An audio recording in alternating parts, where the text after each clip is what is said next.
are joined now by Ty Schalter from Pride of Detroit to talk a little NFL. Ty, what's going on, man? Not a lot. How are you? Oh, we're just hanging and banging, Ty. It's fascinating. We just got through going through like this laundry list of college football job openings. So I have to take advantage of your knowledge here. Could you see a world in which Brian Daboll goes back to college as a head coach?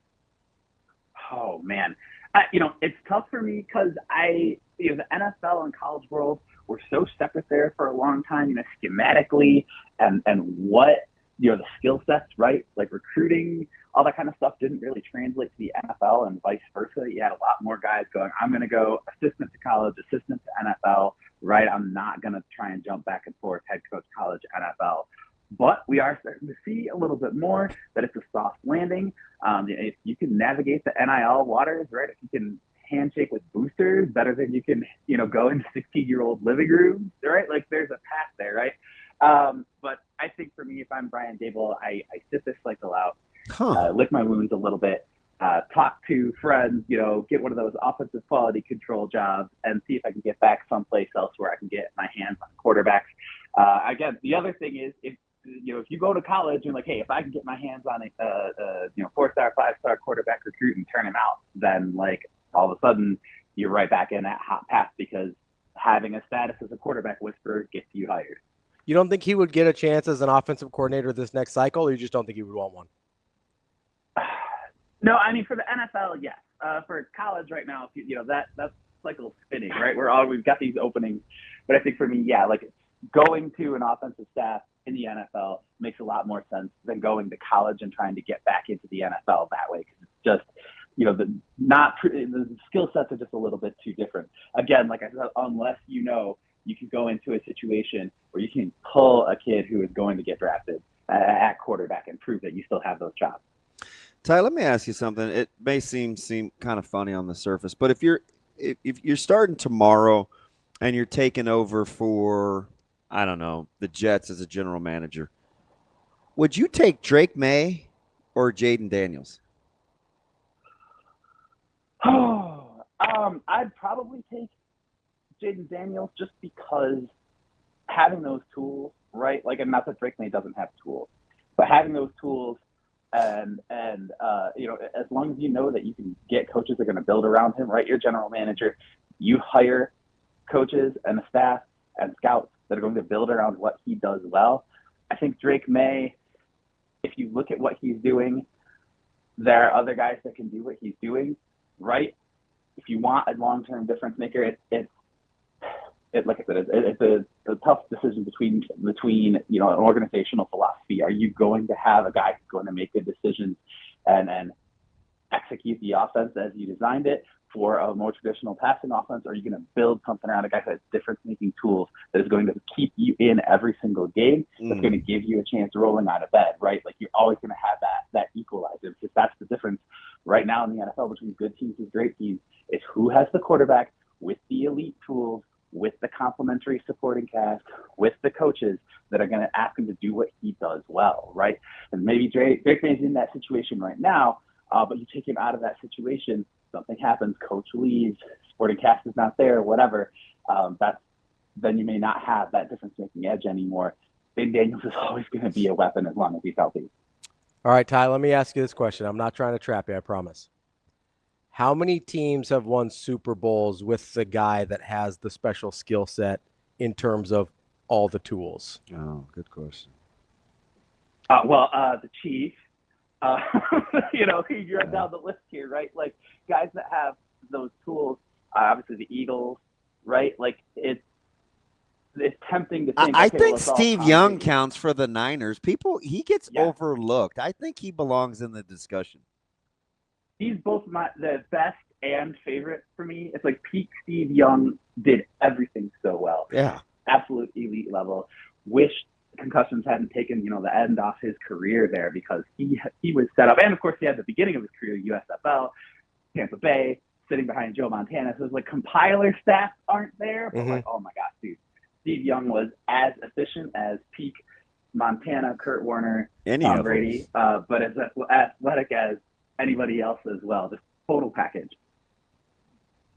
Let me ask. Go ahead. Oh, I was going to say, so I guess my point was just kind of like in that sense, and I understand the Patrick Mahomes of it all, but even Patrick Mahomes doesn't play like Jaden Daniels, right? Sure. I'm thinking of like your Jaden Daniels, your Lamar Jacksons, your Caleb Williams, even. Well, yeah, and if Patrick Mahomes weren't there, then Josh Allen and Lamar Jackson would each have another ring or two, right? I don't know, man. I'll Josh say Allen maybe. may have to go in that discussion. I'm going to ask you about them next, but which side of the pendulum would a guy like Josh Allen swing for you in the current discussion you're having with Ravi? Yeah, obviously it's tools, different speaking tools, because he not only has that arm, he not only has those legs, he not only has that frame, he's got the brain and the instincts, right, where he knows when to scramble for yards, when to scramble to buy himself time, how to scramble to buy himself time, how to work with receivers of, we've seen him with elite receivers, we've seen him with nobodies, we've seen him a mix of both, right? He can get them to go where he wants and direct the offense. And you can give him no protection, no run game, no pass catchers, and he will go around and generate that offense all by himself. The point that you're saying is that consistency, though, right? Like, are you going to win 12, 13, 14 games and run through the playoffs? Like, there's no level of Josh Allen that is going to win rolling out of bed every single week with no help. Ultimately, you still have to have a supporting cast to raise that floor of what it looks like, because as we saw, this week against the Dolphins, right? Like, if everything else isn't there, Josh Allen has to do it all himself. He's not going to be able to beat every single team every single week. Yeah, James Cook is sensational. Josh Allen is really, really good. What's wrong with their offense? Keon Coleman isn't a number, they got a good tight end. Other people do it. Other people function with the similar deficiencies that Buffalo has. I mean, not to steal your answer here, Ty, but it's because personally, Josh Allen is not the thrower of the football that like a Patrick Mahomes is who can get away from this. I'm going to let the expert answer. Sorry, go ahead. That's I had to give my little, Well, it's funny because I was on Toronto radio yesterday, right, which is low key the Buffalo market. Oh yeah, it's a quick drive, man. Enter at Niagara Falls, you're good. Absolutely. So they kind of, I think, want the answer to be Sean McDermott. Like, tell us it's Sean McDermott's fault. We want to fire this guy. And, is he maybe getting the most out of the talent all the time? Probably not. There's decisions he's making that are maybe not optimal. But you're right that, like, Josh Allen, like, having that do-it-all mentality when you think it's all on you, right? When you think you have to create, a lot of times you press and make decisions that you shouldn't, or you don't make decisions that you should. You don't take the layups that are there, right? Because you're waiting for that hero ball. You're trying to make that extra play. And, hey, if you're getting shut out, it's the third quarter, you haven't scored a point against the Miami Dolphins, like, hit the layup, move the stick. When you look at I'm going to get to your guys in a second in Detroit because Campbell apparently took over. But when you look at offensive production given the coach's prowess, what's the difference between LaFleur and Peyton in 2025? I think actually what's happening right now, actually they're very similar, because I think they seem like it. We don't talk about them the same. No, you're right. You're right. And I think both of them, to an extent, are keeping the training wheels on their quarterbacks, right? There's a lot of safe calls. There's a lot of conservative calls. I don't think they trust their quarterbacks fully to grip it and rip it all the time. And I think maybe that's undeserved of Jordan Love, but also we've seen Jordan Love make some weird mistakes, some weird decisions, right? Like, I think LaFleur is really paying that guy a lot of money, Ty. They sure are. They sure are. So Nick, I understand he is still developing. He is still young. He hasn't been that elite prospect. You're coaxing it out of him, right? You're massaging some of the wrinkles out. You're bringing him along slowly. You want to lean on the defense. You want to lean on your own game and help him out. But Jordan Love is making the money to be the guy, and he's got the tools to be the guy. And we've seen him step up in flashes and games and streaks and weeks of being the guy. You need to be able to let him take over games. You need to be able to trust him. You've spent a bunch of money getting weapons. I know they can't all stay healthy, right? But LaFleur being conservative, LaFleur being predictable, run, pass, run, pass all night long last night. It's like, this is not working. You've got to do something else. And if you're playing not to lose, you are playing to lose. Who has done the best job, in your opinion, this year? I'm going to throw Kyle Shanahan in there because I'm a 49ers fan. Shane Steichen. I will also give you Mike Vrabel, and then you pick a wild card. That's tough. Yeah, I was going to say Vrabel. If you were going open-ended, just who's the best coach, who's doing the best coaching job this year, I probably would have said Vrabel. Okay. Even though we they were everybody's quote-unquote sleeper dark horse. I even said, Ty, if everybody likes them to be the dark horse in the division, how dark horse are they? Well, wasn't that because of Mike Vrabel, though? Yeah. Like, that was a big part of it. No, I get it. Yeah, no, for sure. And I mean, Steichen, you cannot oversell, even with, the performance the last couple of weeks, the transformation Daniel Jones has gone under. And I think that's why Brian Dable is unemployed today, as much as anything else. That and Jackson Dart getting another concussion, because he won't stop running him. But like that, when Daniel Jones, and you're supposed to be a quarterback whisperer, Daniel Jones goes from you to Shane Steichen and immediately blossoms into everything he wasn't in New York, you go, wow, okay, that's good coaching.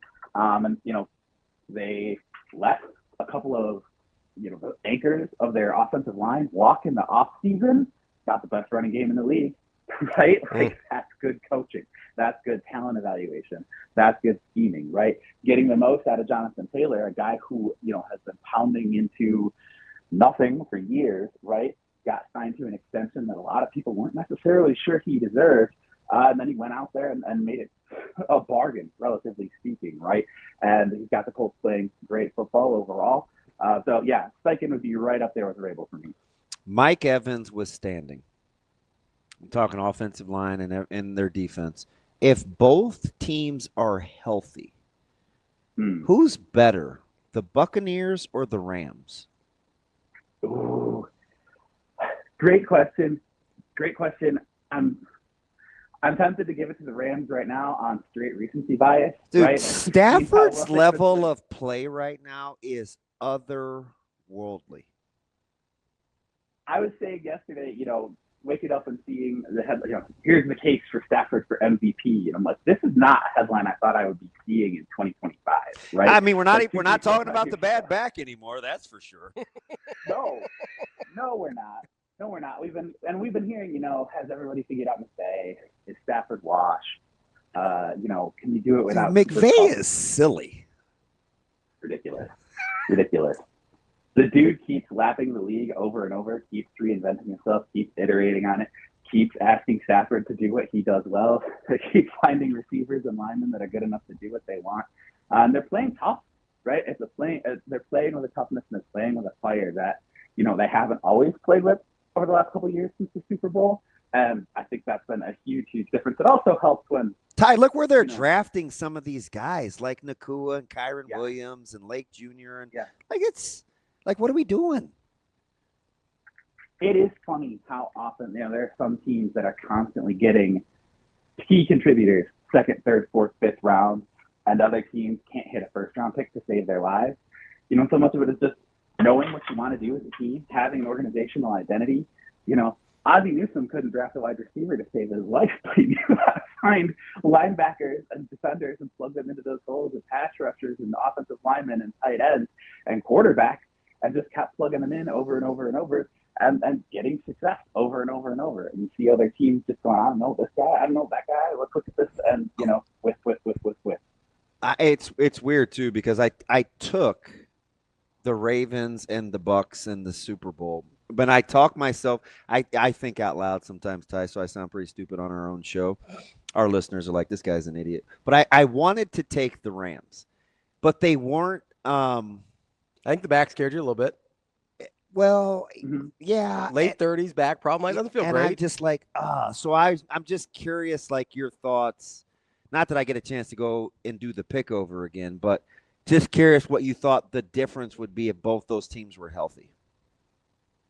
And if they are, like, where do they stack up with, like, even with what you see with Philadelphia or Detroit, who we're getting ready to get to here in a sec?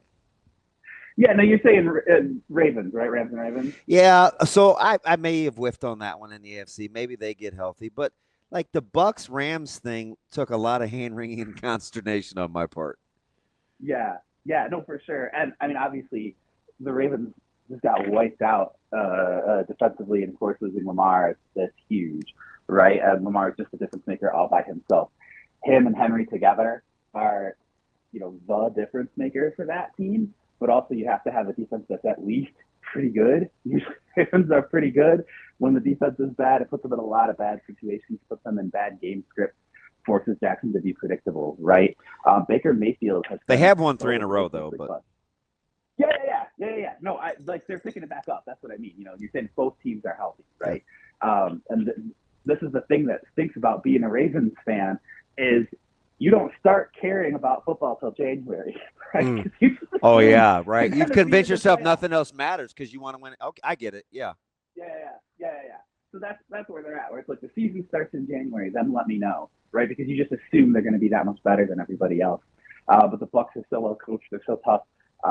They've definitely got talent on both sides of the ball. I think Baker Mayfield, we can't say enough about how ridiculous some of his decisions are, but the fact that they work out more than half the time, some of the stuff he does, that little fumble, he literally just got swallowed by 6 guys and flipped it perfectly. I still don't know how he did that. That's just like a superhuman MVP level play. It's crazy. It didn't go anywhere. They didn't convert. They didn't win the ball game. It didn't matter. But I watched that and I go, how many other quarterbacks even attempt that? And of those who attempt that, every single one of them, that's a fumble. And instead, he's getting sandwiched by 5 dudes and puts it right in the only guy who could catch his hand. Is it closer between the Rams and the Bucks or the Eagles and the Lions? I think it's closer between the Eagles and the Lions. I think this week is the next week. And I've been saying all along, this is a college football season right now. Every week we have a different, these are the 2, 3, 4 best teams in the NFL, and then they play each other. And then we rip everything up, and actually both of them suck. And then we got a new 2, 3 best teams in the NFL, and then they play each other, and we rip everything up, right? So this is going to be really, really interesting. The Lions, obviously, a couple of bad losses, and a couple of real weird things to go, well, maybe this coaching staff doesn't have it. Maybe they can't reload that offensive line without Ragnow, right? But in all the other games, it looks like just like it's supposed to look. Dan Campbell taking over play calling is a big narrative, but it's narrative with merit because I think he's been undersold severely on how much of the Jared Goff reclamation project is his doing, how much of a hand he's always had in the offense, especially during the week, right? And I think he does have a great play calling feel, was able to fix basically all the offensive problems. And hey, playing a ruined Commanders defense, which also helps solve a lot of teams' offensive problems. Philly last night has a lot to consider, right? Coming back and going, can we move the ball? Can we score points against a defense that is the Packers is not as good as we thought it was going to be? They'll beat the Eagles this week. I'm certain of that. Take the Lions. Here's my other thing, and this is totally I lack objectivity. Because I love Sam Darnold, and I said McDonald was the best hire of that coaching cycle. How good are the Seahawks, in your opinion? Oh, they're good. They're real good, and they're tons of fun. And they get the Rams. Like, this is the game of the week, right, other than the Lions-Eagles. Yeah, the top teams keep playing each other. It's gonna be so fun. Not to mention Chiefs-Broncos, sorry. On defense. Oh, yeah, watching what McDonald does on defense, the way he's calling plays, the way he's setting up his team to succeed, the way they're getting after people, it's just so much fun. And same thing with Darnold, where, it came to a rough end in Minnesota, and you understand why Minnesota didn't want to hitch their wagon to him after they traded up to get McCarthy and had hitched their wagon to McCarthy. But, you watch him doing what he's doing in Seattle, and you go, damn, could Minnesota use some of that right now? It's just so cool to see a guy thrive and succeed not only once but twice after being left for dead, and just playing pitch and catch with Jackson Smith and Jigba. It's just there's no much more fun to be had. That's Ty Schalter from Pride of Detroit. Ty, appreciate the time as always. Good stuff there. We'll talk to you soon. Absolutely. Looking forward to it as always. Thanks, Ty. That is Ty Schalter.